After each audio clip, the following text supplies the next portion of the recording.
A winter morning in Nampa, Idaho was still quiet when Lauren Pierce vanished. A chilling silence the entire community would never forget. The breath of the 9-year-old girl still lingered in the thin fog as she stepped down the front porch, her purple backpack swaying with each small step. 1 minute earlier, Lauren was just an elementary school kid walking to school. The next minute she became the center of fear that engulfed the whole town. On Willow Street, many people saw Lauren, but no one knew they were witnessing the final moments of normalcy. Her mint green jacket was the only splash of color left in the gray, cold morning before she disappeared down the trail along the canal, where the familiar shortcut became the boundary of the unimaginable. When the school bell rang, Lauren's seat remained empty, but no one suspected that emptiness would last for decades. The family's desperate cries began echoing through the streets, mixing with car horns and the barking of dogs in a morning that was falling apart. Within 1 hour, hope turned to panic. Within 2 hours, all of Nampa started to feel they were facing something far darker, and only when Lauren's backpack was discovered in a completely inexplicable location did every illusion of a lost child shatter. No one knew the truth would lead them through 20 years of flawed investigations, buried clues, and to a place more than 3,000 miles from Idaho, where a past thought long dead was still alive, silently waiting to be exposed. Before we dive deeper into this shocking true story, let us know where you're watching from, and if you love journeys in search of forgotten justice, don't forget to subscribe so you don't miss the next part. The February morning of 1996 in Nampa, Idaho began with a thin layer of fog lightly covering the rooftops, the cold still clinging to wooden fences, and the sound of engines starting from a few early rising homes. In the gray brick house on Willow Street, 9-year-old Lauren Pierce was getting ready to leave for school as usual.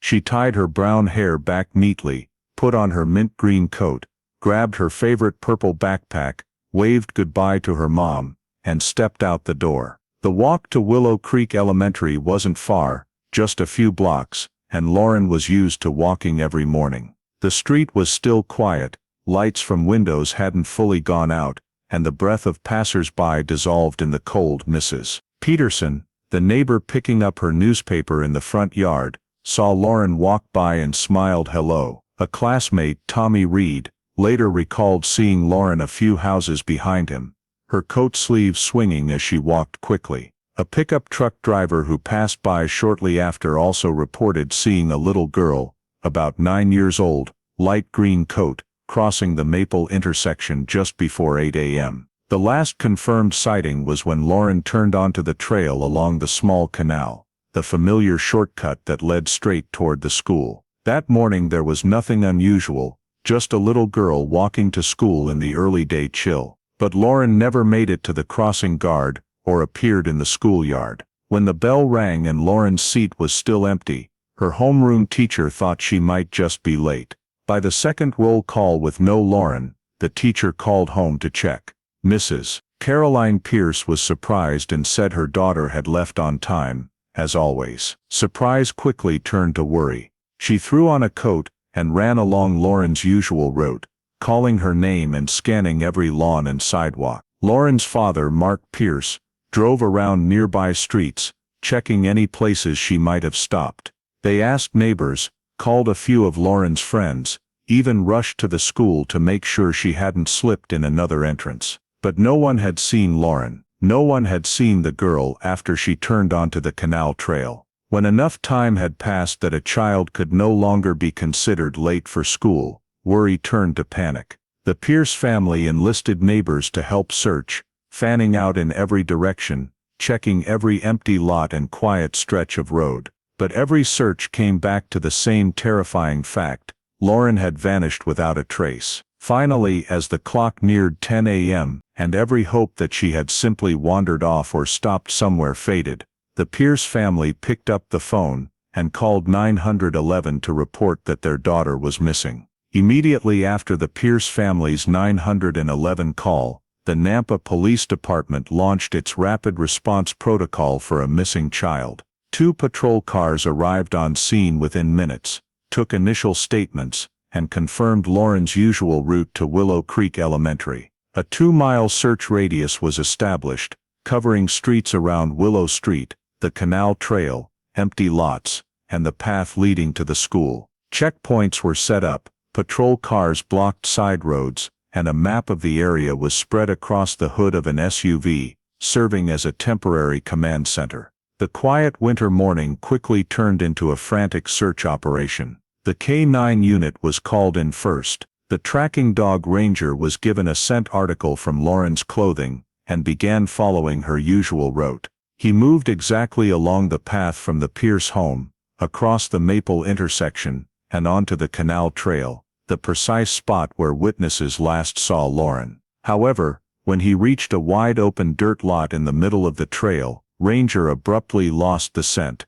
The dog circled several times, sniffing everywhere but unable to pick up the trail again. For investigators, losing the scent on dry, heavily trafficked ground was alarming. It was an ideal place to erase tracks. While the K-9 tried to regain the trail, a second search team sweeping north along the canal bank discovered the first piece of physical evidence, Lauren's purple backpack. It was lying on its side on a low mound, partially hidden by weeds. The location was completely off the route Lauren would have taken to school. When they opened it, everything inside, books, pencil case, sticker album, was intact, undamaged, nothing missing. That made police even more concerned. This wasn't robbery or an accidental drop. It looked deliberate. Another team continued fanning out from the area. Less than 30 minutes later, an officer shouted when he spotted a small white shoe under dry grass, the exact shoe Lauren had been wearing that morning. But the strangest part was the distance. The shoe was nearly 400 meters from the backpack, in the opposite direction from the school. It suggested Lauren may have been forced off her route, or someone had deliberately moved her belongings to mislead searchers. The unusual separation of the two items led police to immediately treat both locations as separate crime scenes. An investigator crouched to examine the soil around the shoe, and noticed several small child-sized footprints running through the trampled grass. The prints matched Lauren's size, but they only extended a few meters before vanishing completely. No skid marks, no continuing prints in another direction, no sign Lauren had turned back on her own. The sudden disappearance of the footprint trail made everyone realize the strong possibility that the girl had been lifted off the ground at that point. The longer the search went on, the higher the tension rose. Volunteers kept arriving, but police restricted them from entering deep into the area, to avoid destroying evidence. Teams were assigned specific zones. One swept the canal bank, another searched along the southern wooden fences, others combed bushes and vacant lots. The cold made time feel compressed. Every passing minute carried the fear they were already one step too late. By nearly noon, the 2-mile area had been searched 3 times with no additional evidence found. Teams returned to the staging area with heavy eyes. No one wanted to be the one to say they'd found nothing. Police quickly summarized, Lauren vanished from her route within minutes, left 2 items unnaturally far apart, and her footprints stopped mid-trail. There was no evidence she had run away, and no clear signs of a chase. At that point, the commanders on scene had to face the reality the Pierce family was still trying not to think about. This was no longer a case of a lost child. Everything on the ground, the backpack placed in the wrong spot, the shoe far away, the footprints that ended abruptly, all pointed to third-party involvement. 9-year-old Lauren Pierce hadn't simply disappeared. Someone had taken her. And that day's search was only the beginning of an investigation that would stretch on for decades. When the 2-mile search yielded no further traces, police shifted to collecting statements from anyone who lived near or passed through Lauren's route that morning. This step should have helped narrow down the exact time and direction of her disappearance, but instead of producing leads, the statements plunged the investigation into a whirlwind of contradictions and noise from the very first hours. The first witness police interviewed was the driver of a red pickup truck who had called in to say he saw a little girl in a light green coat walking with a man near the turn onto the canal trail. Initially, this statement got serious attention because, if accurate, it could prove Lauren was led away. But under closer questioning, the driver's memory grew shaky. He couldn't recall whether the man was tall or short, what color jacket he wore, or whether he was carrying anything. More critically, when asked to pin down the time, he checked a coffee receipt in his truck, and the timestamp didn't match the window when Lauren was last seen. When asked again about the color of the girl's coat, he hesitated and admitted he had just watched the news about Lauren before police arrived. Investigators immediately noted possible memory contamination, the witness unconsciously altering his recollection to fit what he now believed he had seen. Another witness, Mrs. Linda Marsh, who lived next to the empty lot, insisted she saw Lauren running alone, in a big hurry, toward the school around 7:55 a.m. She described details clearly, the coat color, the way Lauren ran, even that she kept her head down because of the cold wind. But when police cross-referenced her timeline with Tommy Reed's statement, who saw Lauren earlier farther north, and the time she turned onto the canal trail, Mrs. Marsh's account couldn't be correct. When pressed, she admitted neighbors had mentioned Lauren sometimes jogged to make it on time, and that might have made me think I saw her. This was the second case that same morning of a witness's memory being influenced by speculation and rumor. An older student also reported seeing a girl who looked like Lauren standing at a corner, as if waiting for someone. But when asked to describe her face or identifying features, he couldn't be sure it was actually Lauren, and not some other younger student. Police quickly determined the statement was too vague to treat as a lead. To firm up the timeline, police decided to check security footage from the convenience store near the Maple intersection,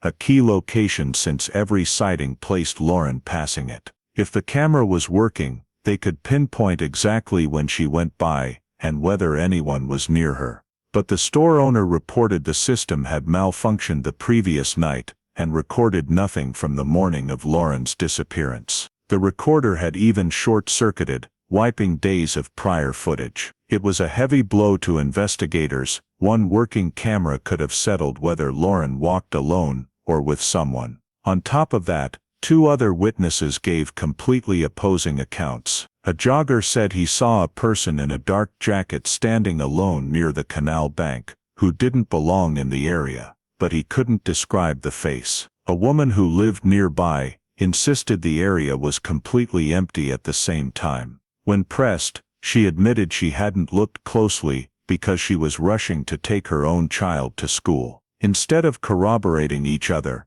these statements canceled each other out, leaving police unable to determine which, if either, was useful. Another neighbor claimed she saw a strange car driving by several times that morning. But when investigators asked whether it was a pickup, SUV, or sedan, she could only say it was dark-colored. No license plate, no driver description, and no evidence the car was connected. The statement was more feeling than fact. By late afternoon, when the compiled report reached the temporary command center, police realized they were facing a blurry, tangled picture. No two statements fully agreed, and many details contradicted to the point of being unverifiable. Even the seemingly credible accounts showed signs of memory distortion, under the stress and fear surrounding a missing child. Looking at the map marked with witness statements, investigators saw a frightening reality. They could not determine which direction Lauren went after turning onto the canal trail. All they had were scattered physical items, footprints that stopped in the middle of nowhere, and a pile of overlapping, conflicting stories. On the very first day, the investigation had to accept they were searching for the truth inside a maze of faulty memories, and the path to what really happened to Lauren Pierce might be far more difficult than anyone imagined. After a tense day of searching, and a series of contradictory statements, police were forced to shift to a strategy of rounding up persons of interest. Even without direct evidence, anyone who had appeared near the area where Lauren vanished had to be scrutinized. By late evening, 5 people were placed on the initial suspect list, each carrying one detail that investigators couldn't ignore. The first suspect was Evan Brewer, a 22-year-old who lived just a few houses from the canal side trail. Evan had a minor record for receiving stolen property and public disturbance. Nothing serious, but enough to put him in the first batch to be checked. Neighbors had seen him wandering near the vacant lot that morning, and he himself admitted he usually slept in pretty late. When police asked what he was doing that morning, he said sleeping at home, but no one could confirm it. He seemed nervous, avoided eye contact, and kept asking, "Why are you asking me?" Still, there was no mud, fabric traces or physical evidence linking him to where Lauren's backpack or shoes were found. Evan stayed on the list, but at the open suspicion level. The second suspect was Carl Hudson, a homeless man around 40 who slept under the small bridge over the canal. A witness reported seeing Carl poking around in the tall grass nearby the morning Lauren disappeared, so police tracked him down immediately. Carl said he was just looking for empty cans to cash in, and that he didn't see anybody. Despite his disheveled appearance and unsteady gaze making him an easy target for suspicion, the evidence at his sleeping spot suggested he'd barely left it that morning. The dew was still intact on his clothes, makeshift blanket, and belongings, as if he'd only just woken up when police arrived.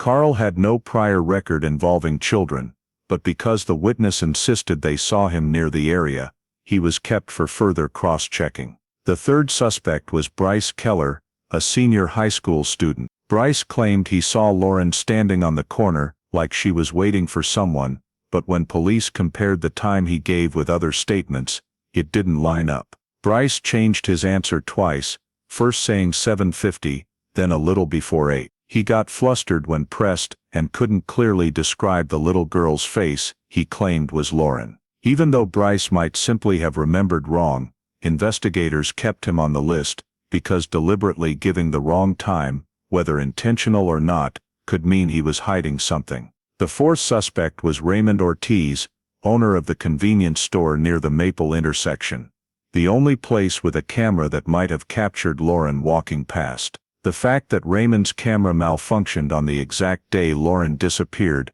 was a detail police couldn't overlook. When asked, Raymond explained the system had been short-circuiting for days, and he meant to fix it but never got around to it. He was cooperative, let them inspect the equipment room, and police found no signs of intentional data deletion. But the coincidence was too perfect, the camera breaking on the most critical day, so he was kept as a key location suspect, even without direct evidence against him. The fifth suspect was Ron Mathers, a man who lived 2 blocks from the Pierce house, known for being unfriendly and hating noisy kids. When police showed up, Ron reacted aggressively, short, irritated answers, and refusing to let them into the backyard. He said he left the house at 7:30 to go to work, but co-workers later confirmed he arrived almost an hour late. The timeline discrepancy plus his defensive attitude made him stand out as the most concerning person in the group. Still,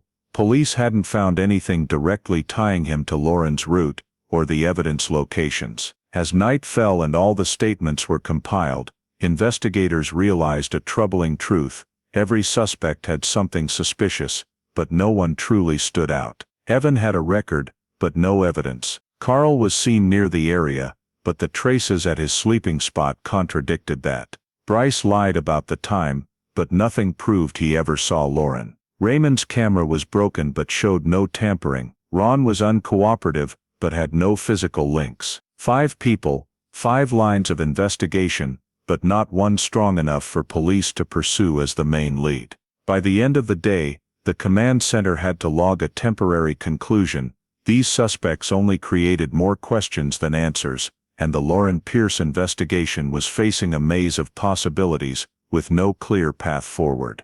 The next morning, when the search team returned to the canal area, police launched a wider sweep eastward, into the tall grass and uneven ground they hadn't fully covered the day before. A volunteer bent down after spotting a patch of teal fabric mixed in the mud. When he lifted it, he knew immediately. Lauren's windbreaker.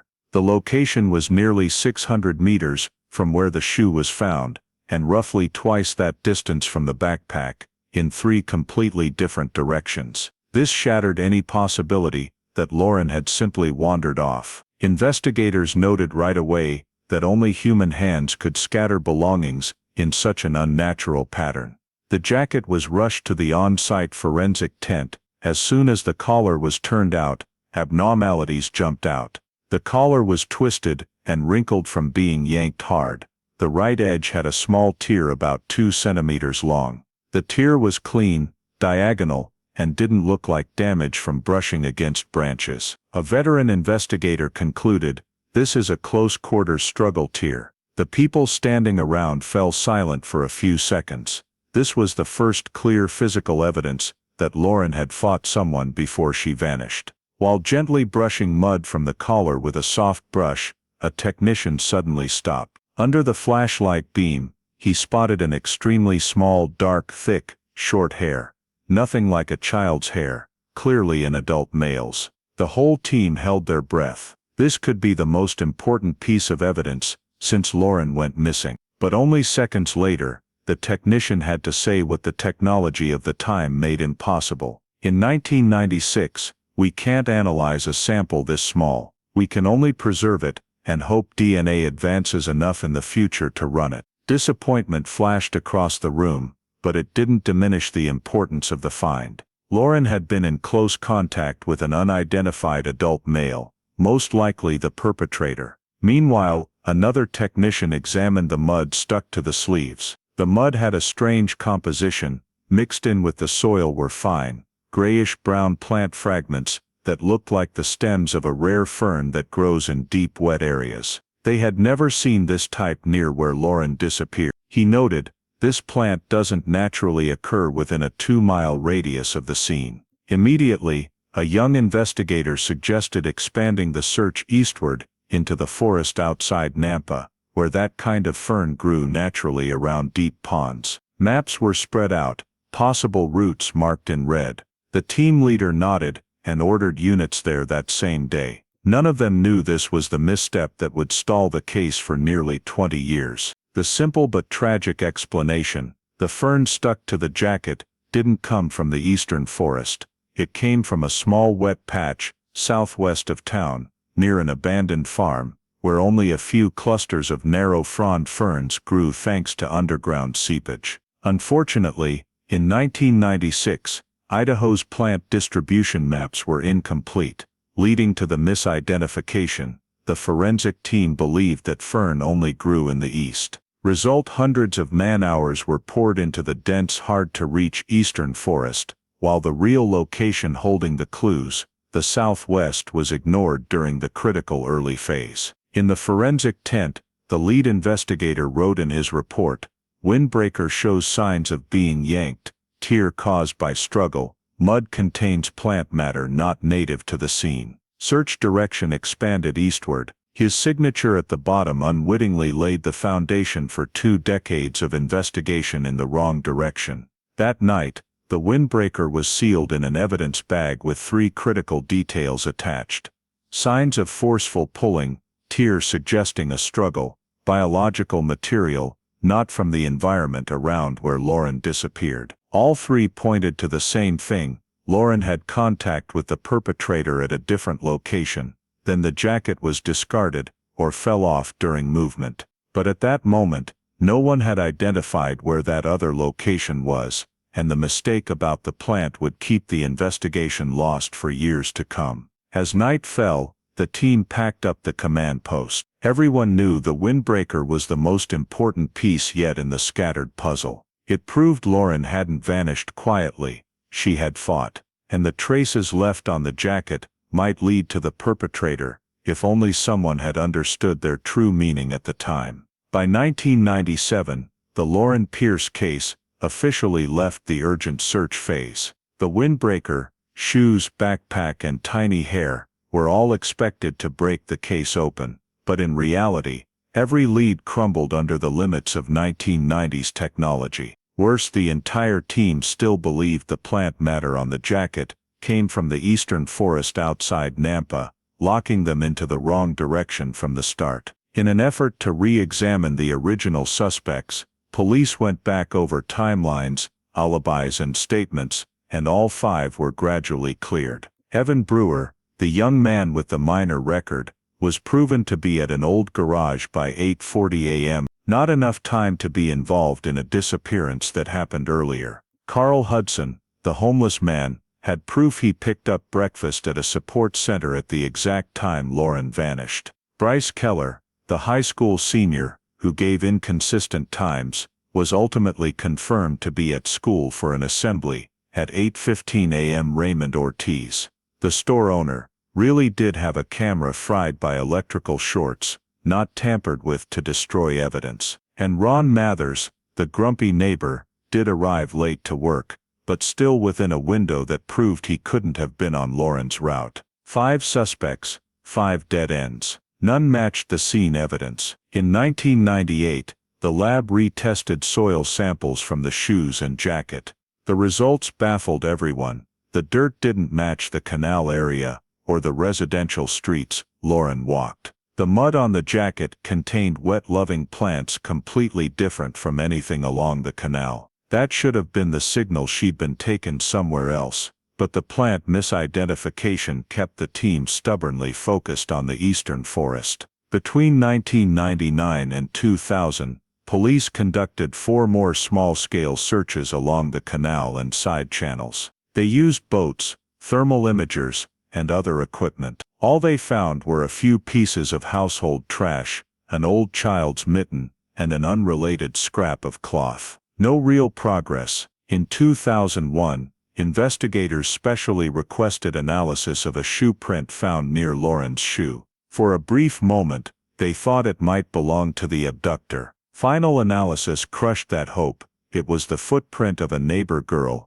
who had been playing there the day before Lauren disappeared. Another false lead, another wasted avenue. By 2002, DNA technology was still too crude for the tiny biological samples. Technicians tried to process the male hair from the collar, but the sample was contaminated with mud and structurally damaged. The official report read, "Insufficient for analysis. Store for future testing." At the same time, search teams kept pouring manpower into the irrelevant eastern forest. They used cadaver dogs, gridded the area, and swept square kilometer after square kilometer. All it led to were damp clearings, stagnant ponds, and a few animal carcasses. No Lauren, no new traces. In 2003, resources became strained. The Nampa Police Department had to shift personnel to dozens of new cases, thefts, disturbances,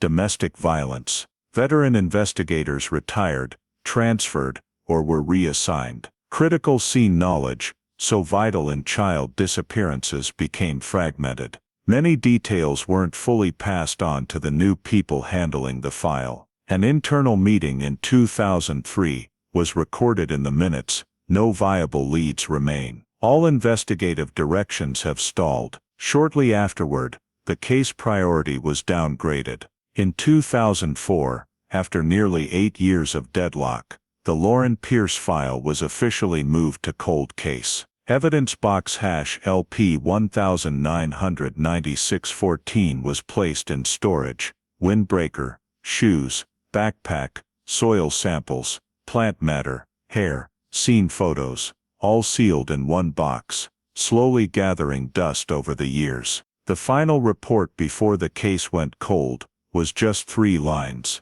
No viable suspects, no new evidence. Case status, cold. The Pierce family still left the porch light on every night, waiting for something they knew might never come. And the investigation team, looking back on nearly 8 years of searching, could only admit the Lauren Pierce case had become one of the most painful mysteries Nampa had ever seen. And they had no idea that one mistake in plant identification was the reason the entire city had been kept from the truth for almost a decade.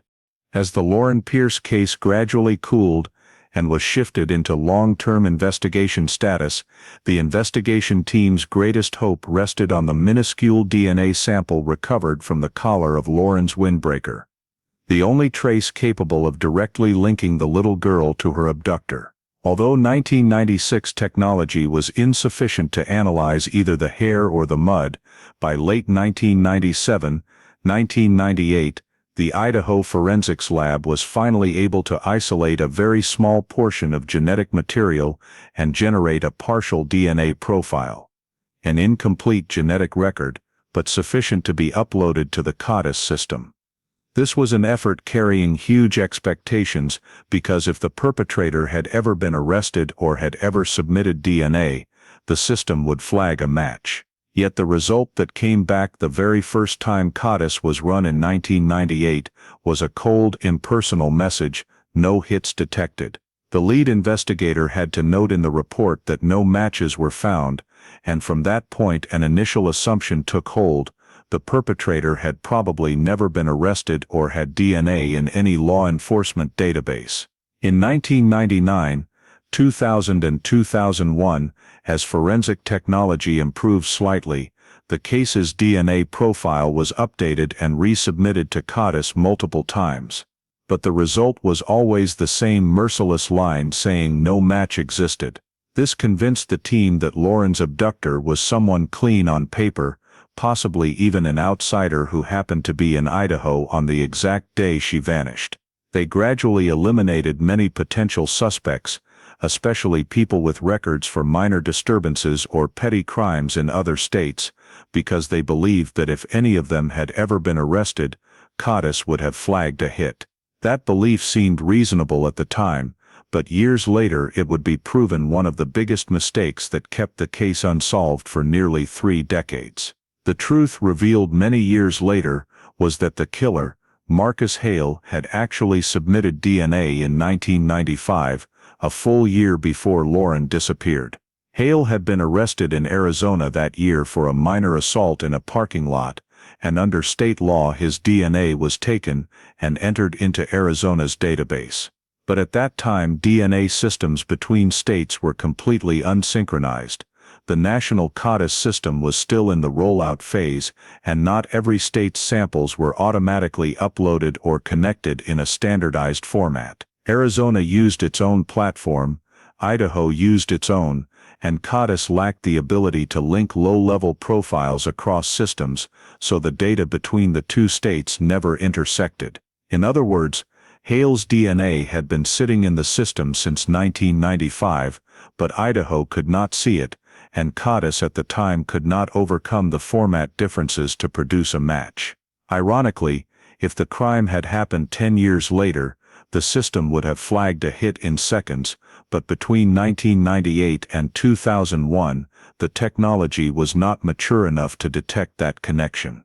The Idaho police had no idea they were closer to the perpetrator than they realized. When they resubmitted the DNA profile for the third time in 1999, Hale's profile had already been in the Arizona database for 4 years, yet it never appeared on any comparison interface Idaho could access. This information bottleneck only reinforced the investigators' belief that the perpetrator had no prior record. They downplayed suspects with minor criminal histories, overlooked people arrested in other states, and focused on the theory that the abductor was a passerby or drifter. By 2001, the DNA profile was marked in active hit review, meaning it would only be checked once a year. Subsequent reports all read the same: no match, no new suspects, no progress. When the case was officially moved to cold case status in 2004, everyone in the Idaho system believed they were chasing a complete ghost with no trace in any database. Some of the younger investigators at the time even said in meetings, "If CODIS doesn't see anything, there's nothing to see." But they didn't know the problem wasn't that nothing was there.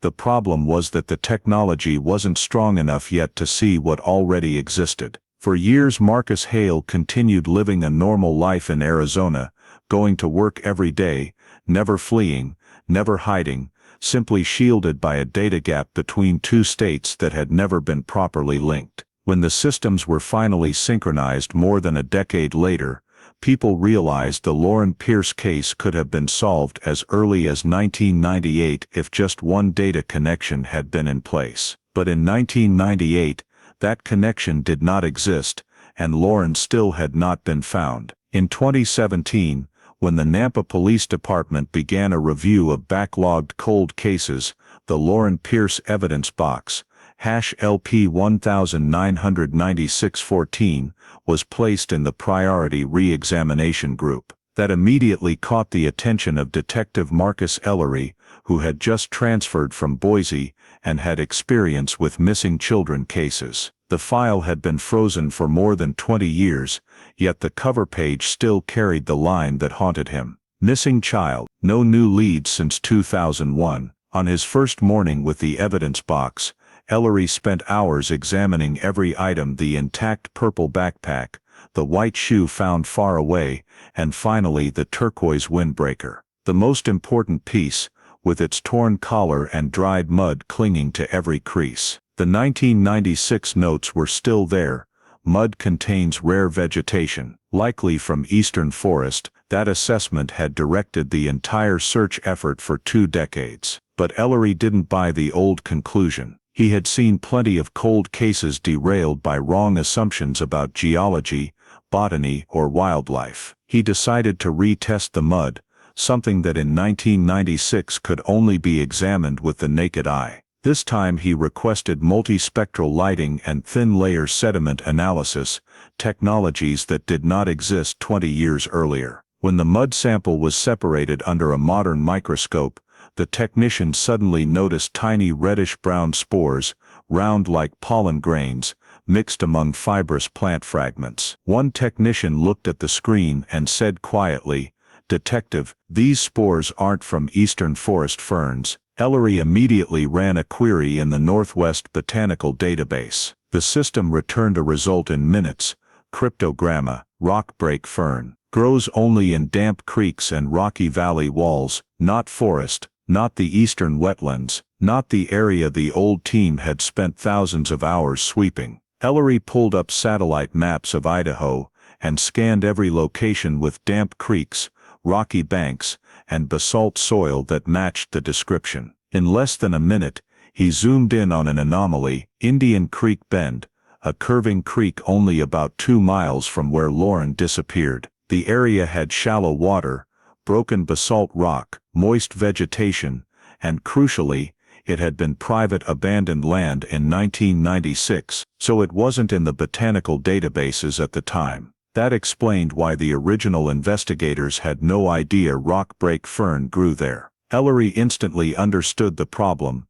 The entire 20-year investigation had been pointed in the wrong direction from the very first mud conclusion. To be certain, Ellery re-examined the mud from Lauren's white shoe. Under multispectral light, he saw tiny flecks that looked like dirt, but were actually fragments of basalt. The technician confirmed, this rock type only appeared in a few spots around Indian Creek Bend, not along Lauren's normal school route. That was the second piece that fit the new theory. Ellery wrote in his report, high probability soil origin was misidentified. Evidence strongly suggests Indian Creek Bend. In that moment he realized a single small mistake, misidentifying the plant species, had caused the team to overlook the one area that might hold critical evidence. For 20 years they had focused on the eastern forest, while the southwest side had never been searched. The deeper Ellery dug into the files, the clearer the deviation became. Everything that had once seemed mysterious,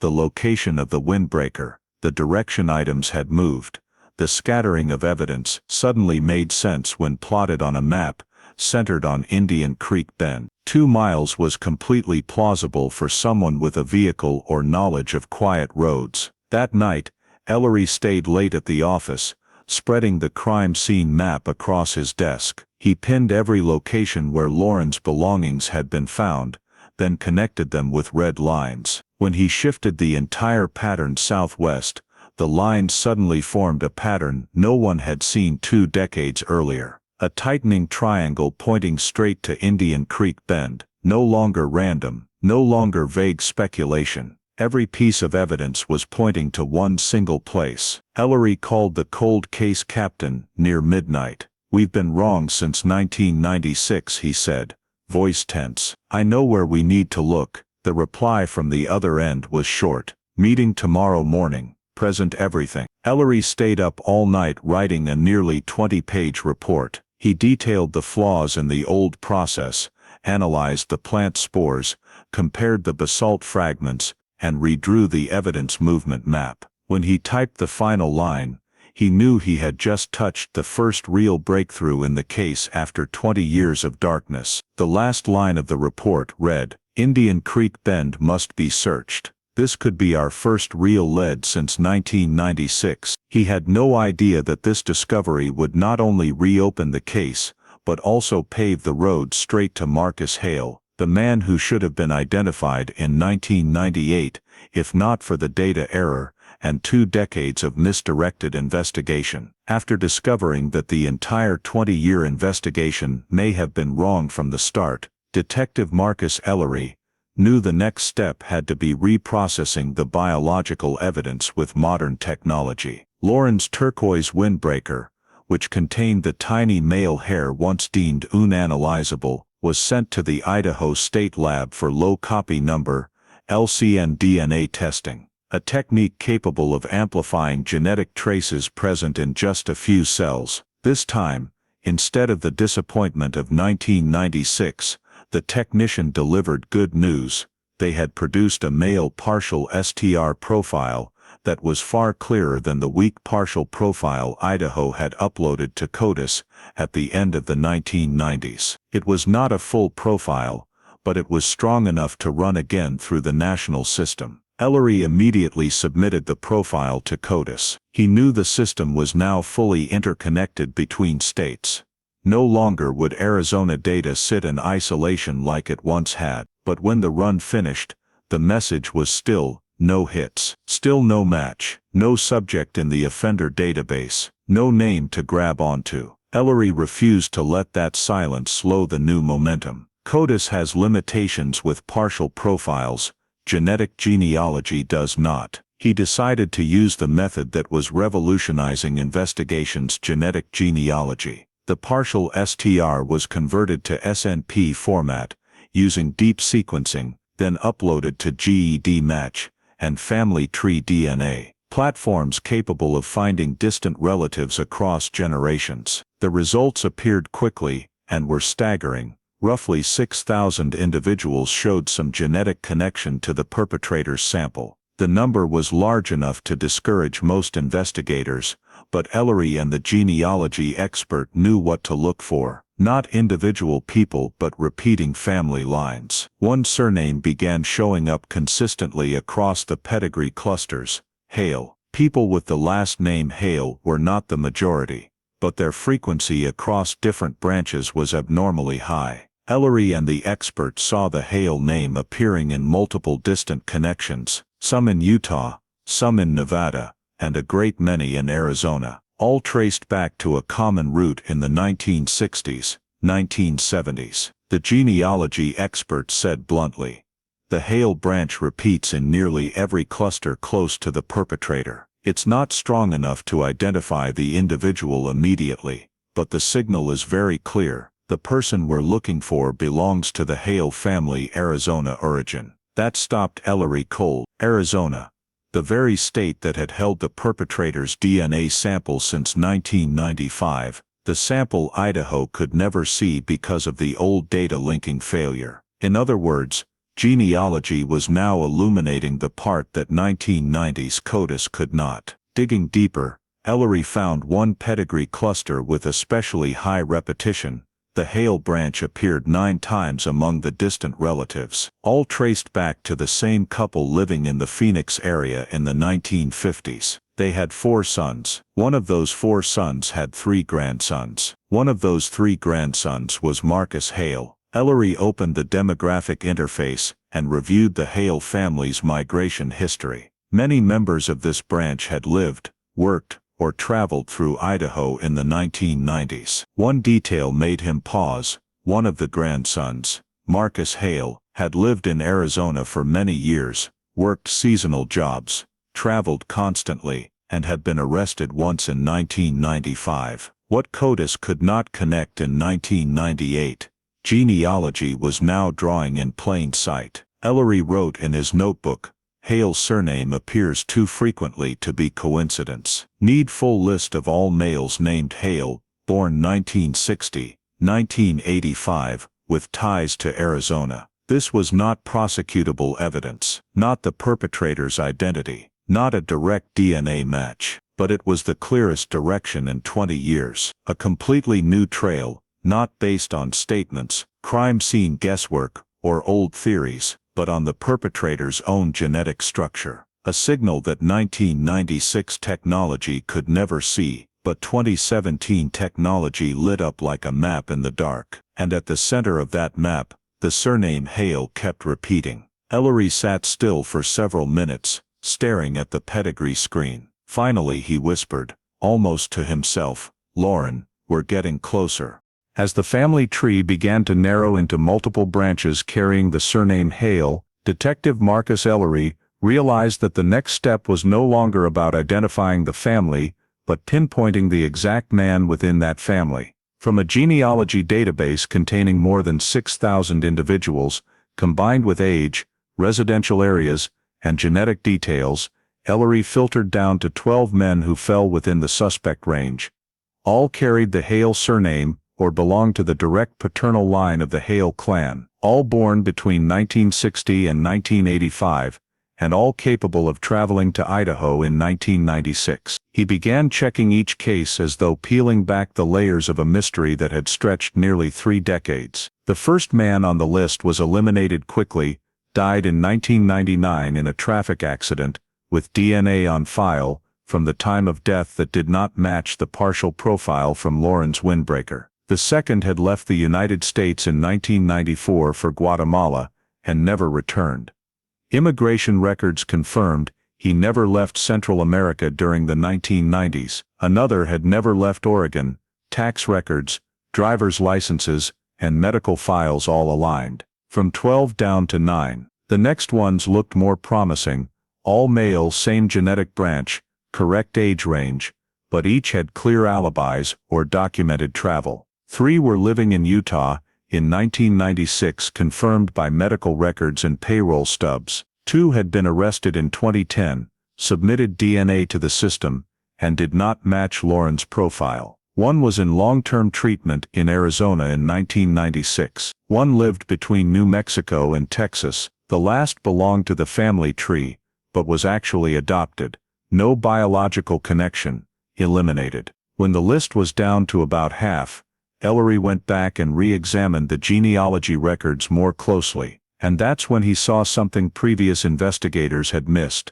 A genealogy record marked data lost in 2005. A single error line in the data extract, data corrupted, record unavailable. That almost never happened unless there was a major server crash or manual tampering in the early, less secure days of the system. The corrupted record belonged to a man named Hale, born in the 1970s, who had lived or worked in Idaho from 1994-1997. His name David Andrew Hale. Ellery couldn't ignore it. If a public data record had vanished, there were still plenty of places to look: rental records, old voter rolls, tax filings, seasonal work permits. After 3 days of cross-checking, Ellery confirmed David Andrew Hale had registered a temporary address in Caldwell, Idaho, just a 20-minute drive from Nampa, at the exact time Lauren disappeared. More importantly, Hale had worked seasonal jobs at a local agricultural co-op, regularly driving rural routes that included the southwest Nampa area, the terrain of Indian Creek Bend, the only place the rare mud found on Lauren's windbreaker existed. The more the others were cleared, the sharper David's silhouette became. The remaining 8 each had clear evidence leading to exoneration or genetic mismatch. Only 1 name could not be eliminated: David Andrew Hale. Digging deeper, Ellery uncovered a detail that sent a chill down his spine. In 1998, CODIS had returned no match when Lauren's DNA sample was entered, but that year, Arizona and Idaho databases were not yet linked. Indirect genealogy documents showed David had submitted DNA in Arizona, in the late 1990s, for a minor civil case. That meant the perpetrator had been in the system all along, just out of Idaho's reach for years, like a door that was never opened, like a shadow standing motionless between 2 states, while the databases never connected. And now, 30 years later, that shadow was coming into focus. When the suspect list officially narrowed to one, Ellery was not allowed to conclude based solely on genealogy. Genealogy is never evidence, only a map. He needed to verify existence, current location, or past records of David.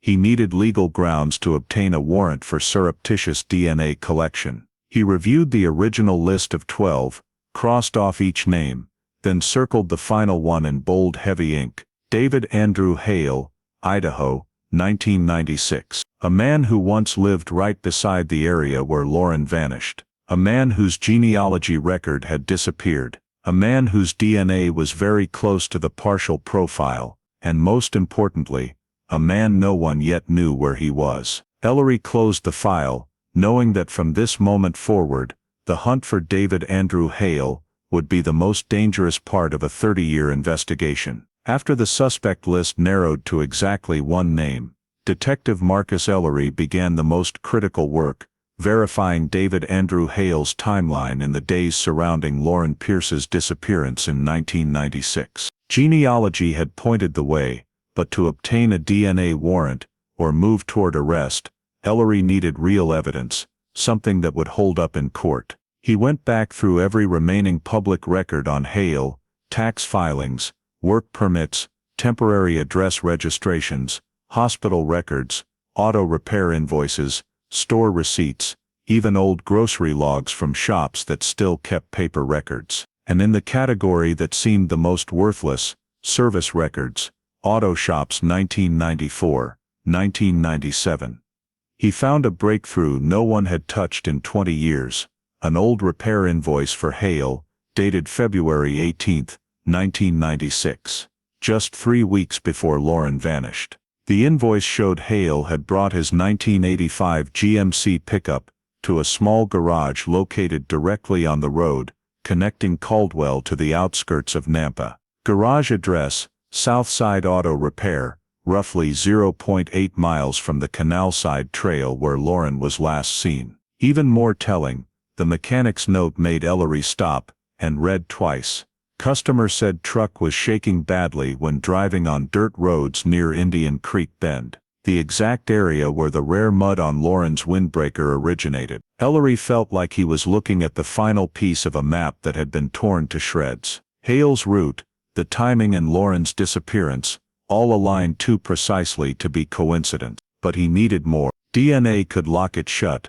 but before requesting a surreptitious collection warrant, he wanted proof Hale was physically present in the disappearance zone during the exact window. In 2018, when the case was reopened, investigators had taken a late statement from an elderly man living near Indian Creek Bend. The man, Alfred Tate, 63, said that on a winter afternoon in 1996, he saw a young man carrying a shovel standing near the canal bank, about 300 feet off the main trail. At the time he thought the guy was just digging or clearing land, so he never told anyone. But after hearing the Lauren case was reopened, he called police because the image of that man never left his memory. The statement went into the file but could not be verified. No DNA, no genealogy, no specific suspect.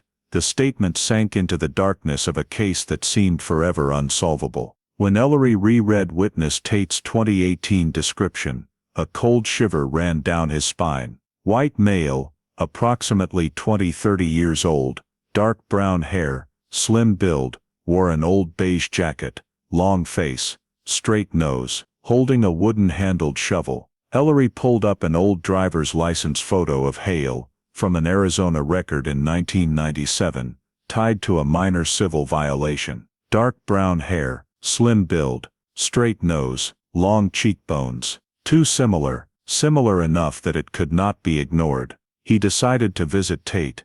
The old man greeted Ellery on his porch, eyes still carrying the memory of a moment that lasted only seconds yet haunted him for nearly 3 decades. When Ellery showed him a photo of young Hale, Tate didn't need 5 seconds. He pointed at the picture, hand trembling slightly. "That's him. I'm certain." Ellery questioned him repeatedly, using photos of other young men from the era to avoid suggestion. But Tate kept returning to the same face, David Andrew Hale. With that confirmation, Ellery could start reconstructing Hale's timeline on the day Lauren vanished. State tax records showed Hale worked morning shifts in Caldwell in March 1996, with afternoons off. Given the distance, Hale could easily have left work around 2 p.m., driven toward Nampa, and passed the trail where Lauren was last seen. Digging deeper into co-op records, Ellery discovered winter task logs that year, one noting Hale had been assigned to handle equipment at an outdoor storage shed near the road leading to Indian Creek Bend. Though no exact date was listed, the note fell within the crime window. This created a sealed timeline. Hale had a legitimate reason to be near Indian Creek in the exact month Lauren disappeared. Hale had a repair invoice from a shop extremely close to where Lauren was last seen. A witness saw a man who looked exactly like Hale carrying a shovel at the key location. The rare mud on Lauren's windbreaker matched the area Hale frequented. None of it proved guilt, but it formed a tightening circle around the name Ellery had circled from the beginning. David Andrew Hale, a man who had slipped through data cracks, vanished from every agency's site, but whose every trace was now resurfacing as if he had never left Idaho. And Ellery knew the evidence was now sufficient to request a surreptitious DNA collection warrant. One more step, and they would know the truth. Lauren's family had waited 21 years to hear. After David Andrew Hale's timeline matched almost perfectly with Lauren's 1996 disappearance, Detective Marcus Ellery knew it was time to leave Idaho's borders. Every clue pointed to one final location. Hale was currently living in Kaneohe, Hawaii, a quiet town on the eastern shore of Oahu, where everyone knows each other's face, where turquoise water, warm winds and hillside homes make people believe no one in the neighborhood could hide anything dark. And that was exactly what struck Ellery first when he arrived on the island, how utterly normal Hale appeared. David Andrew Hale, 47, worked maintenance at a mid-sized apartment complex, kept to himself, and drew no attention. Honolulu Police Department records showed no legal trouble in Hawaii, no serious traffic violations, no civil disputes, no unusual behavior. To neighbors, he was a quiet but polite hard-working guy, who drank coffee on his porch every morning, then walked to the bus stop. No one suspected a thing, but Ellery knew when someone has hidden something long enough, normal is the perfect disguise. To avoid alerting Hale,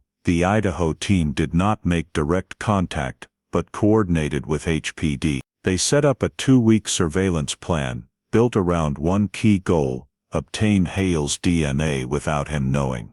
The surreptitious collection warrant from Idaho had been approved, but in Hawaii, everything had to be absolutely discreet. Day 1, the surveillance team split into 3 units, one watching Hale's residence from afar, one tailing him to work, and one moving around the complex observing daily habits. By the end of the day, they had only a few trash items with no confirmed owner, useless. Hale was too careful. Day 3, Hale sat alone on a bench near Haya Beach. He smoked, the wind carried the ash away, and when he stood he ground the butt into the ground. A simple smoker's reflex, but for the surveillance team, it was the first real chance. Once Hale walked off, an HPD officer casually walked over, bent down, picked up the cigarette butt with gloved hands, slipped it into an evidence bag, then pretended to jog away. Day 6, Hale bought a drink at the 7-Eleven near Kahuhipa Street.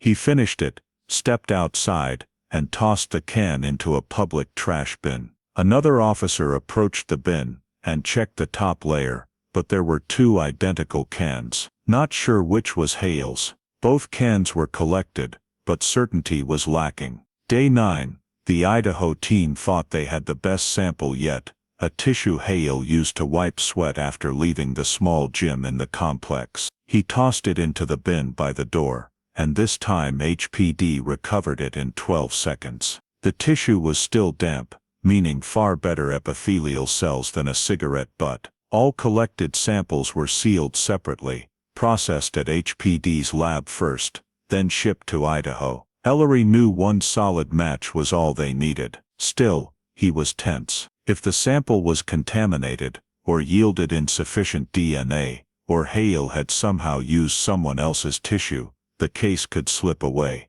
Day 13, preliminary results from the Hawaii lab arrived. Both the cigarette butt and the tissue contained single-source male DNA, from the same individual, clean enough for expanded PCR. Ellery placed a hand on the desk, feeling his chest tighten. When the samples reached Idaho, the entire team waited. This time the Idaho lab did not use old methods. They ran high-resolution STR, and compared it to the partial profile recovered from Lauren's 1996 windbreaker. 3 days later, an email from the lab appeared with a short subject line, result, do not ignore. Ellery opened it. 3 lines, male DNA obtained from cigarette filter and tissue subject, D.A. Hale. Matched to 1996 garment trace DNA, 99.99937%.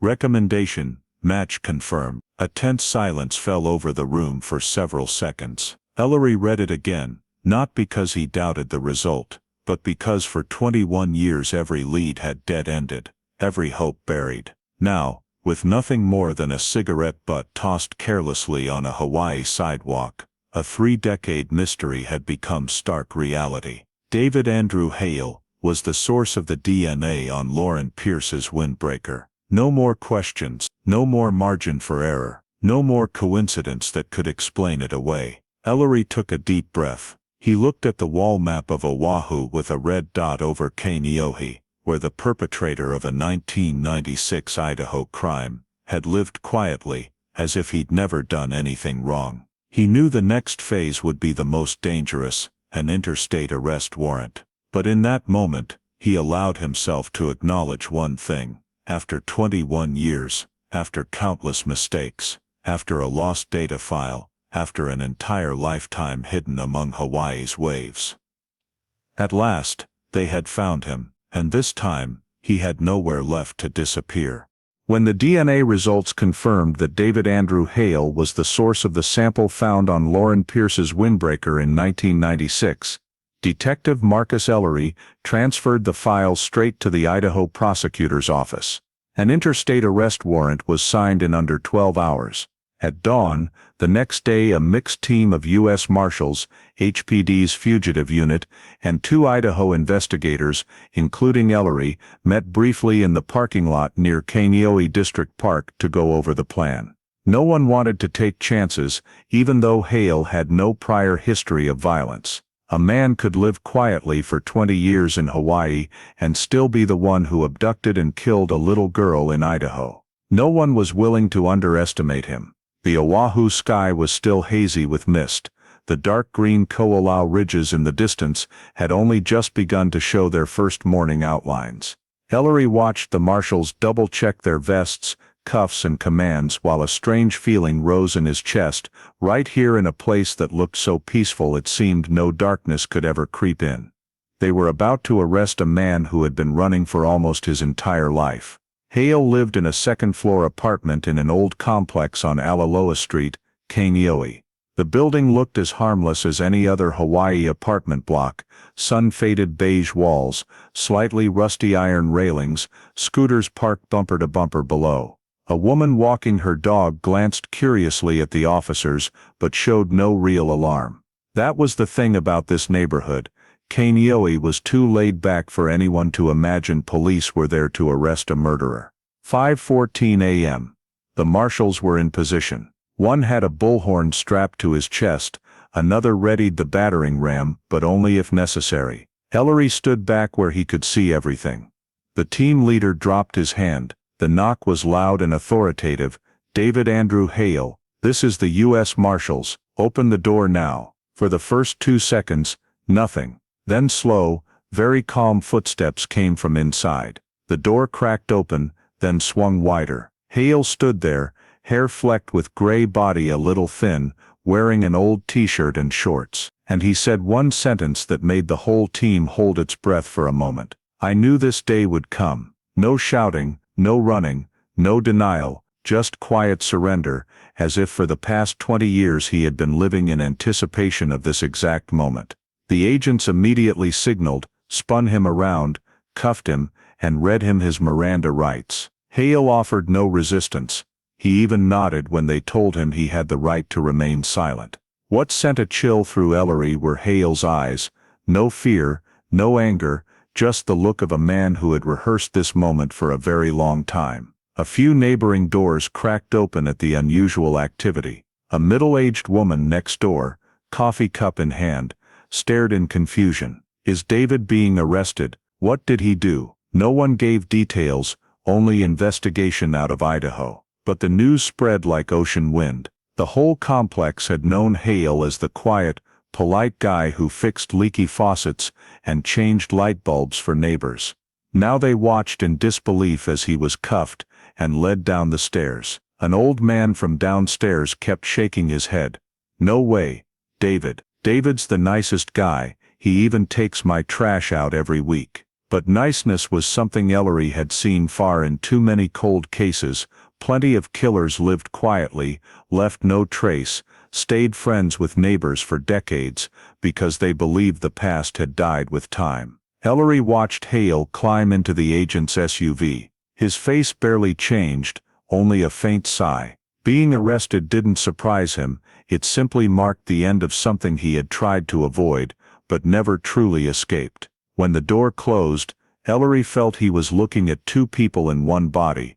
The gentle Hawaii man the community loved, and the one who had stood on the bank of Indian Creek, holding a shovel on a winter afternoon in 1996. The SUV pulled away, amid the neighbors' murmurs, people still trying to fit those two images together, and failing. No one could understand how a man who seemed decent could be tied to the disappearance of a little Idaho girl. But that very incomprehension left the Kaneohe community stunned. A few stayed long after the car was gone, as if hoping someone would explain it was all a mistake. Ellery knew that feeling, the first shock when a hidden monster is dragged into the light. But his job wasn't over. Hawaii was only the arrest point. The truth, the confession, the secrets buried for 21 years, everything was only now starting to surface, and in his head, Hale's cold words when he opened the door still echoed, "I knew this day would come." That wasn't the statement of an innocent man.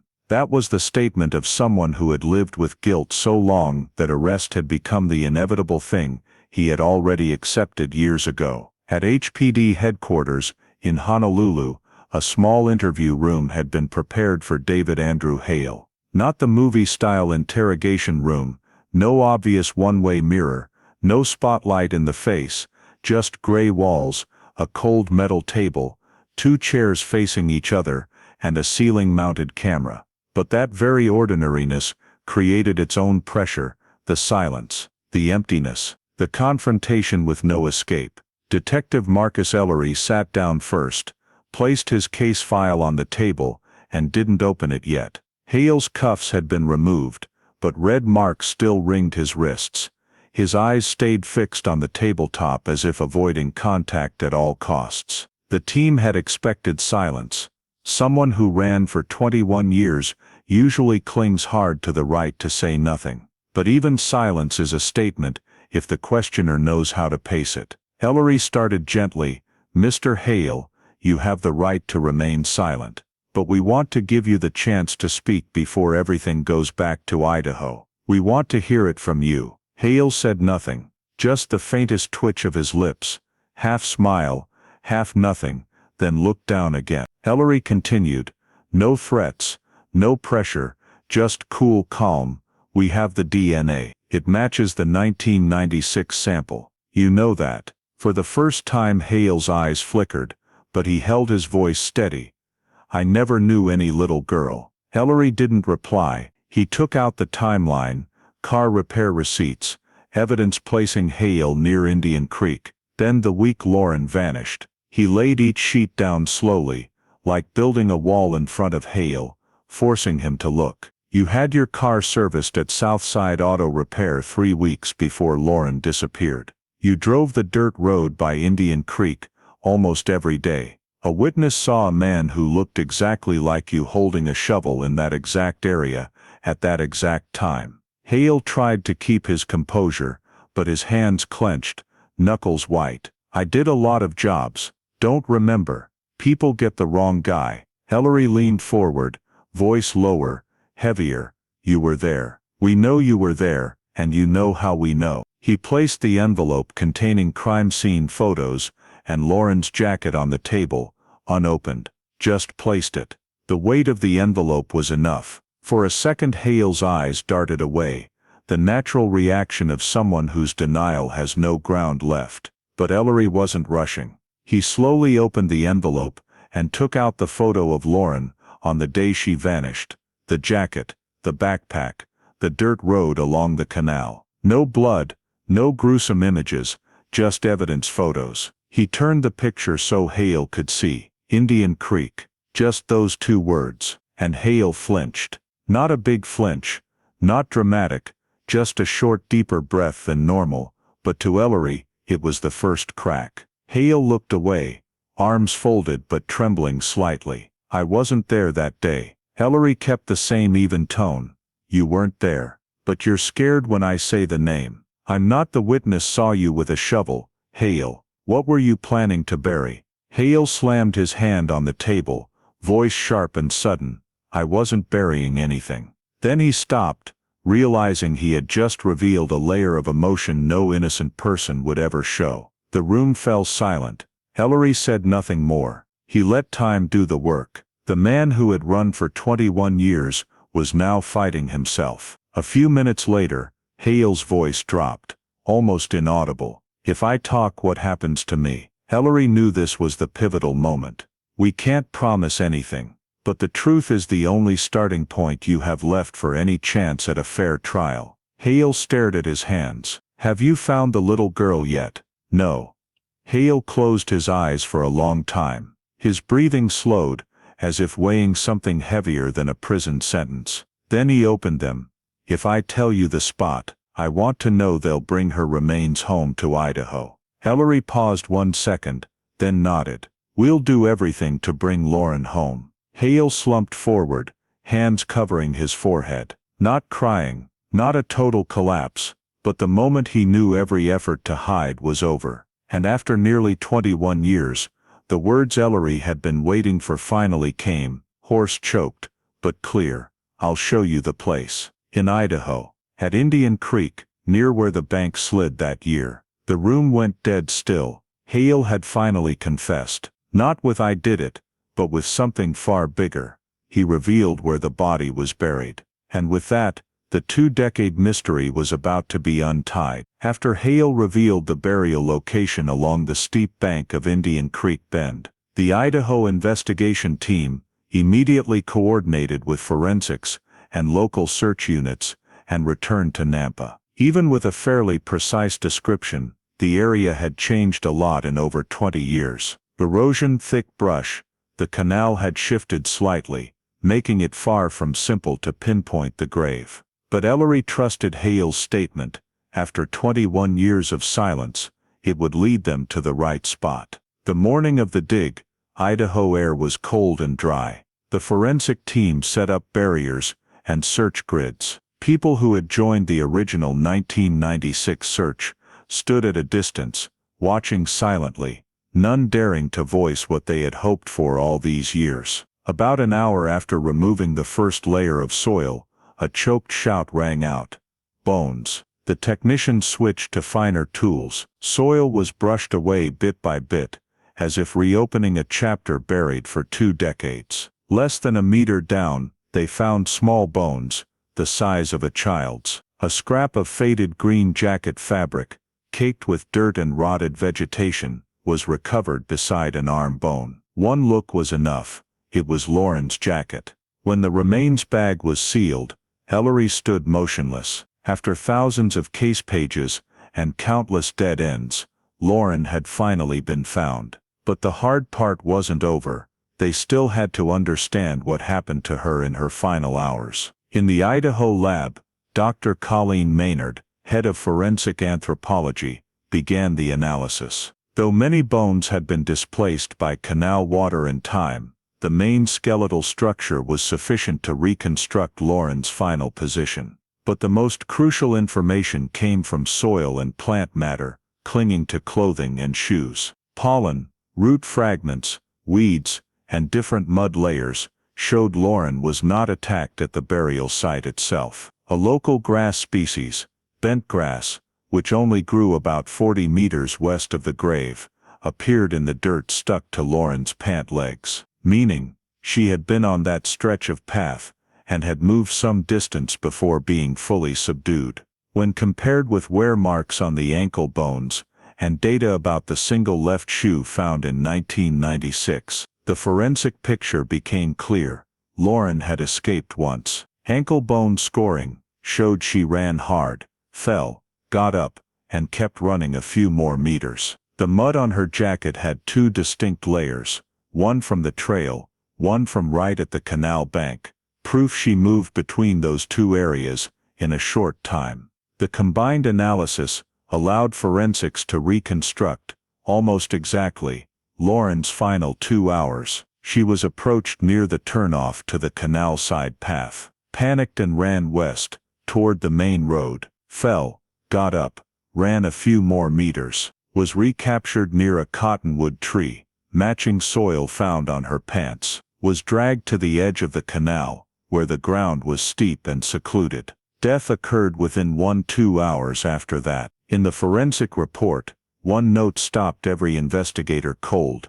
Position of remains suggests victim was buried hastily, at shallow depth, then further covered by later landslide, meaning Hale had not planned it. Lauren's death happened in a sudden, impulsive moment, and that very panic was why so many traces survived all these years. When the simulation was projected, a short-running path, one fall, one desperate turn carrying the last hope of a 9-year-old, the entire room fell silent. Not the silence of shock, but the silence of pain at having to accept that Lauren had fought to her very last second. Ellery stared at the model, a heavy weight in his chest. For 21 years the case had just been files. But now Lauren was no longer a name on a report. She had footsteps, breath, a struggle to break free from terror, 2 final hours, recreated by science. And because of that they had the truth, something the interview room and the courtroom could never refute. Lauren had finally been given her voice back. When Lauren's remains were found, and the forensic reconstruction of her final 2 hours was completed, the legal process shifted into an entirely different gear, fast, decisive, and with no cracks left for David Andrew Hale to hide in for even one more minute. But before being extradited to Idaho, Hale unexpectedly announced he would fight extradition. He said he wanted to be tried in Hawaii, a familiar delay tactic, hoping to create pressure that would drag the case out or weaken Idaho's resolve. However, with everything investigators now held, near-perfect DNA match, matching timeline, complete forensic reconstruction, and his own admission of the burial location, Hale's resistance was little more than a final formality. The extradition hearing in Honolulu lasted less than an hour. Hale's attorney argued that collecting DNA from the cigarette butt and tissue violated privacy and that the DNA evidence was circumstantial. The prosecution simply presented the lawfully signed Idaho warrant that had been federally recognized. The Hawaii judge looked at the thick file in front of him and within minutes ruled Hale would be extradited to Idaho to face first-degree murder charges. When the decision was read, Hale closed his eyes, his jaw clenched tight. No one knew what lay behind that expression, fear, despair, or simply the realization that his 21-year flight had finally ended. Ellery stood at the back of the courtroom, quietly watching. Things were moving in the right direction, but he knew the hardest part was still ahead in Idaho. When Hale arrived in Boise, the courtroom was packed. People who had searched for Lauren in 1996, many visibly aged, were there to witness the moment they had waited more than 2 decades for. Everyone fell silent as Hale entered, thinner, eyes sunken, the orange jumpsuit making him look like a shadow of his former self. The Idaho prosecution opened the preliminary hearing with a short but weighty statement. You are about to hear one of the most complete forensic cases ever built for a crime everyone thought was buried forever. They presented the evidence methodically, first the DNA, the most undeniable piece. The courtroom screen displayed the STR comparison charts, 2 rows of markers, columns lighting up one by one, the word match appearing again and again. No one in the room dared breathe heavily. They just stared at the 99.999% result, a number as close to absolute as it gets. Next, the prosecution showed the trimmed-down family tree that had narrowed thousands of people down to one, David Andrew Hale. They demonstrated how the genealogical data had gradually narrowed, eliminated, compared, until only one branch remained. Defense counsel jumped up, objecting that genealogy was speculative science. The prosecution replied simply, genealogy wasn't used to charge, it was used to find the person to test. The DNA was what charged. The judge nodded and overruled. The prosecution continued.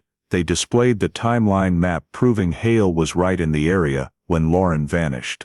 The repair receipt from Southside Auto Repair, the route past Indian Creek Bend, the witness sighting of a man carrying a shovel, everything lined up in a sequence too coherent to be fabricated. Finally, the courtroom grew thick with tension as the forensic reconstruction of Lauren's run was shown. A few dozen meters of trail, the stumble marks, the turnaround point, the cottonwood tree, and the spot where she was caught again. Every trace matched the soil samples, mud, and plant fragments stuck to Lauren's clothes. No one spoke, only the steady hum of the projector, like the room's long-held breath. The defense clung to the only point they thought might still sway things, genealogy. They claimed the data loss in 2005 could have skewed results. There might be another relative on the same branch. The prosecution answered with one irrefutable sentence: the DNA sample taken from Hale in Hawaii is an exact match to the DNA on Lauren's windbreaker. No other relative,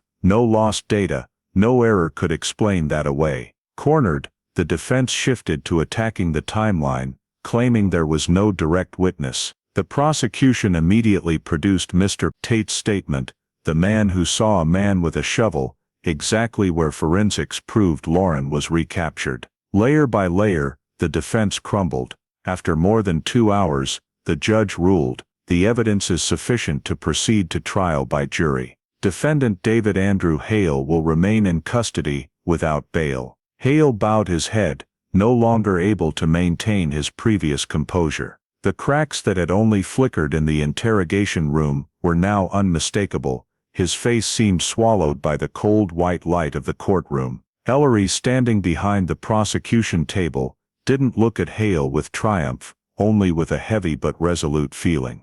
The case wasn't over, but justice was finally taking clear shape.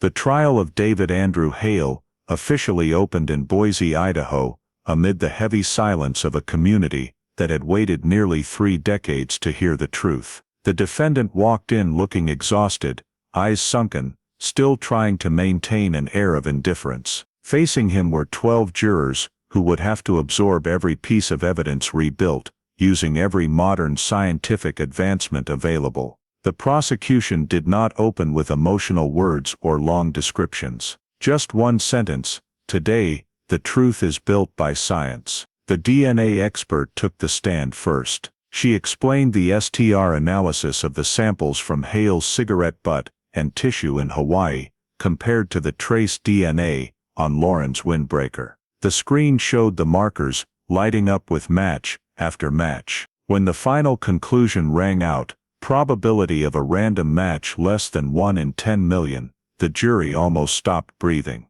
Not shock, but the realization that Lauren's voice had lived on in the very fabric she left behind. Next, the forensic botanist presented small bags containing grass, roots and pollen stuck to Lauren's clothes. She pointed to the map of Indian Creek Bend, pinpointing the bent grass zone, a plant that grows only in one specific stretch, 40 meters from the burial site. She concluded, the victim definitely passed through this point before being taken to the burial location. The jurors wrote it down. Lauren had tried to escape, had headed toward the busier road, but only made it a short distance. Finally, the taphonomy expert and forensic team presented the most critical part, the full 3D simulation of Lauren's final journey. The lights dimmed, The screen showed the 1996 trail, the canal, the cottonwood tree, and a 3D model built exactly from the forensic data. Lauren appeared, walking along the canal path. A figure appeared behind her. She ran, stumbled. The model showed the fall matching the wear on her ankle bones. She got up, ran a few more meters, then was caught again near the cottonwood, dragged back to the canal edge, where her remains were found after 21 years. The simulation had no sound, no graphic violence, but that very silence made everyone in the courtroom feel as if they were watching Lauren actually run. Jurors stared without blinking, some raised hands to their mouths. Hale was different. He stared straight at the screen as if nailed to his chair, eyes wide, face ashen. For the first time since his arrest, Ellery saw no denial left on Hale's face, only memories dragged to the surface, impossible to deny. The prosecution closed their presentation with 3 sentences, spoken calmly but hard as steel. DNA puts him at the scene, timeline puts him at the moment, and he himself pointed out where Lauren was buried. When the defense took their turn, they tried to attack the accuracy of the 3D simulation, calling it technical assumption. Forensics immediately countered with soil layer analysis. Every layer of mud, every plant species, every fabric mark, every bone position reinforced the simulation. The defense pivoted to the timeline, arguing no one directly saw Hale approach Lauren. The prosecution simply produced Mr. Tate's statement about the man with the shovel, at the exact spot forensics confirmed. Lauren was recaptured. The defense's counter-arguments were quickly suffocated by the scientific data they couldn't refute. The trial ended like a chess game where the defense had no moves left. The jury left to deliberate. Ellery, standing behind the prosecution, knew everything was clear, but he stayed silent, refusing to exhale until the verdict was read. Just over 40 minutes later, the jury returned. No one looked at Hale. The 4-person stood, paper in hand, voice firm. We find the defendant David Andrew Hale guilty. No one clapped, no one cheered, only the heavy silence of a community that had finally heard the truth, after 21 years buried. Hale lowered his head, shoulders sagging, the fake composure completely gone. For Ellery, it wasn't a feeling of victory, but a profound relief. At last, the truth had stood on Lauren's side. The little girl had regained her voice, in the courtroom, through science, and through justice. The guilty verdict read in Boise closed a quest for truth that had lasted more than 2 decades, but the aftershocks of the David Andrew Hale case didn't stop inside the courtroom. They rippled outward, from Idaho, where Lauren Pierce once lived, all the way to Hawaii, where Hale had disguised himself as a gentleman for 20 years. Both communities had to face hard truths. Not every monster is a stranger. Sometimes they live right next door. In Kaneohe, Hawaii, the conviction hit like a bomb. Kaneohe Elementary School, just a few hundred meters from Hale's apartment, became the center of attention when parents realized their kids had walked past the exact spot where Hale used to stand, sipping morning coffee for years. They had greeted him, asked him to hold the door, even let him help kids with their bikes once. Those small friendly moments now sent chills down spines in hindsight. Former neighbors described him as too ordinary to suspect. Some expressed guilt, even a sense of responsibility for never noticing anything off. But when reporters asked Ellery, he was blunt. He lived like a man trying to turn his guilt into a forgotten dream. That's why no one saw it. Parent meetings in Kaneohe became unusually heated. People discussed background checks for maintenance workers, part-timers, even residents living near schools. Many admitted they used to think Hawaii was so safe they didn't need to be on guard. Hale's case forced them to rethink that. In Idaho, the aftermath had a different tone, not fear, but a renewed faith in science and persistence. The Idaho State Police released the full scientific file, redacted for sensitivity, turning the Lauren case into a national benchmark for solving cold cases with modern forensics. From trace DNA, genealogy, botanical analysis, to 3D simulation combined with taphonomy. Everything became training material. Investigative academies from 12 states sent representatives to a special Idaho symposium called Lessons of Indian Creek Bend. Young technicians,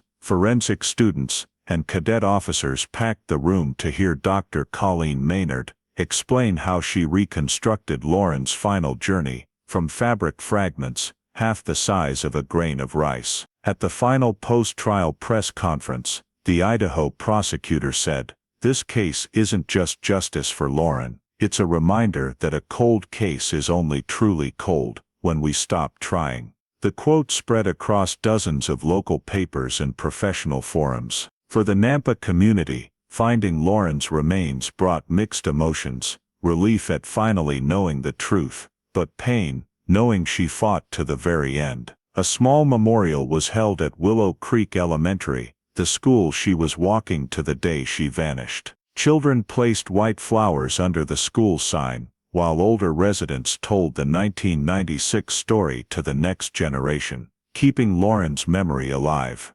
Lauren's parents, now elderly, stayed out of the media, but they released a short statement: "She's come home to us. Thank you to everyone who never stopped looking." Ellery, after the trial, after the 3D simulation, after the press conference, returned to Indian Creek Bend. The canal bank was as quiet as ever. The water still flowed, the cottonwoods still stood, older but unchanged. He stood looking at the place that had hidden Idaho's pain for 21 years, feeling both emptiness and completion. It wasn't victory, he thought. It was simply what had to happen. A truth brought into the light. A child given back her name, her voice, and her story. The Lauren Pierce case didn't just close. It became a symbol: how far forensic investigation can reach, how persistent a community can be, and that a perpetrator, no matter how peacefully he hides on a quiet island,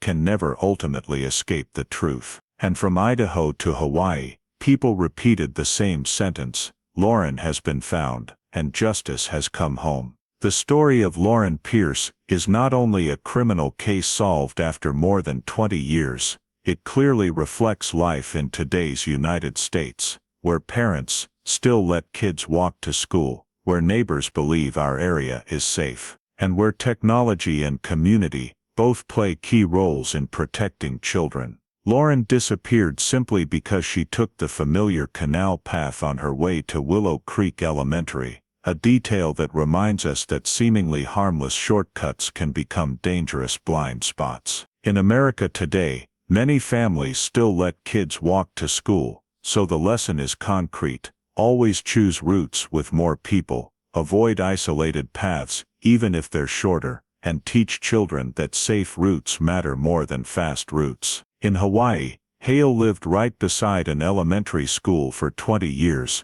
and was seen as the nice neighbor who helped everyone. This reminds us not to equate surface kindness with absolute harmlessness, not to spread fear, but to remember that children's safety boundaries must rest on clear rules. Don't go off alone with strange adults. Don't accept rides. Call a trusted adult the moment something feels wrong, not just on gut trust of adults. The fact that CODIS missed Hale's DNA match for years shows the system has holes, but Idaho's relentless use of new forensics, genealogy, and 3D simulation to reconstruct Lauren's final 2 hours sends the opposite message: never give up just because it feels too late. For families who have been victimized or communities with unsolved cases, this story is a reminder: keep asking, keep preserving files, keep supporting funding for cold case units, because justice sometimes arrives very late, but it can still arrive if we never stop demanding it. Thank you for following this story to the very end. If you'd like to keep walking with us on journeys to recover the truth, like Lauren Pierce's, please subscribe so you don't miss the next video. See you soon, and I hope every story we tell helps make our communities a little safer.